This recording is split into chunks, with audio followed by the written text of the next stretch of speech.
Starting July 14th, being a classic 2D clothing designer on Roblox is going to become one of the most hardest jobs on the platform. If you ever made a t-shirt, a pair of pants, or any classic 2D item and put it up for sale, this update is going to hit you really hard. Roblox has just confirmed on the developer forum that starting on July 14th of 2026, they are merging the upload and publishing rules for 2D and 3D avatar items, so both run under one unified economy. Officially, Roblox is calling this a consistent foundation for all avatar creators. In reality, it means that 2D creators are now being held to the same exact expensive standard that 3D creators have been always told to deal with. And that standard was literally never built for a hobbyist making simple shirts, so this is absolutely horrible. Here's what's actually changing. So pretty much just to upload a 2D item now, you need ID verification or a linked parent account, and you have to pay 200 Robux per item. For context, that's actually a price cut for the 3D creators who used to pay 300, but for 2D creators, this is a jump from what used to cost basically nothing to begin with, so it's kind of a win for the people that we're not really talking about that much in this video because nothing really changed for them, but it's a loss, like a pretty big loss for the 2D creators, which is the main point of this video. And to put that in perspective, uploading doesn't even mean you can sell it yet. To publish an item, you actually have to put it on the marketplace, and to do that, you now need two-step verification turned on, an active plus or premium subscription every single month, and a publishing event that starts at 600 Robux and goes up depending on the category. Add that up, 200 uploads, 600 publish, plus a reoccurring subscription to keep your shop open. That's over 800 Robux minimum just before you've made even a single sale for an item that used to cost next to nothing to put in the shop. If you actually push through all of that and get a sale, here's what you're left with. On a normal marketplace costume, the creator cut is dropping from 70% down to a flat 30%, which is exactly what the 3D creators have always gotten. And in-game purchases have gotten even worse. It used to be 60% for the creator and 10% for the game owner for 2D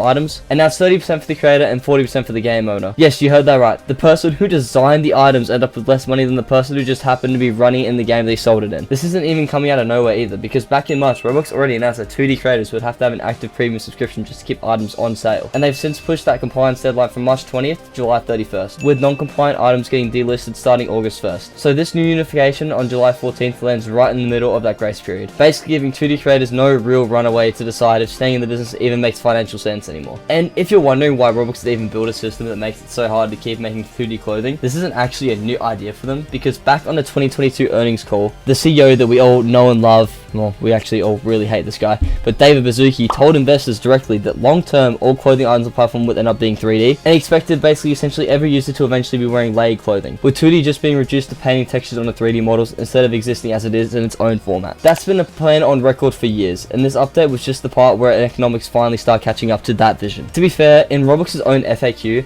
on this update, they made it very, very clear that they aren't going to actually be removing 2D, and it's going to be staying around for a fair amount of time on top of this. And anything that's already purchased stays completely wearable, so that's a win.